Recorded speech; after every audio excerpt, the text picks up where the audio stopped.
ससुरे में रोई बिना माई के बिटियावा अब के हम का बोलई है ना।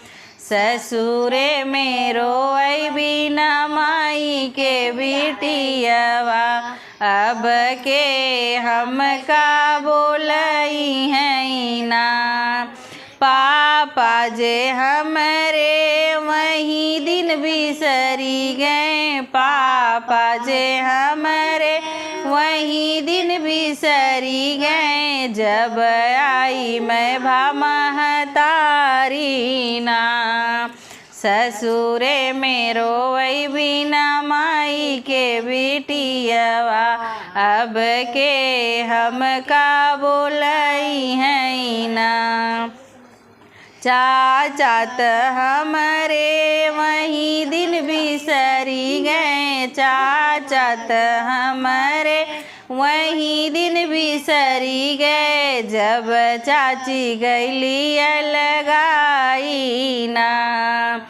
ससुरे में रोई बिना माई के बिटियावा अब के हम का बोलई है ना।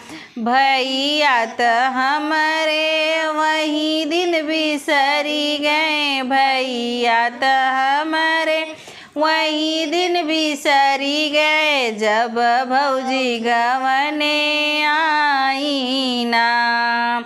इहै सोची सोची हमरे आवेला रोवाई, एतने में भैया गईले आई ना। ससुरे में रोई बिना माई के बिटियावा अब के हम का बोलई है ना। भैया जे लगे समझावै बहिनी के, जिनी तू बहिनी रोवौ ना। जब तक जियै तोहराई भैया तब तक तू बहिनी रोयू ना। होत सबेरे बहिनी डोलिया फनउबई, होत सबेरे बहिनी डोलिया फनउबई, इज्जत करियै तोहरी भौजाई ना।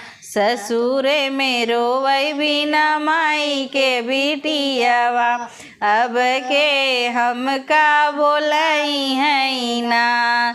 जेतनी जतिया करत रही हमरी माई, ओतनै दुलार करही तोरी भौजाई, जिनी तुहू रोआ मोरी बहिनी ना।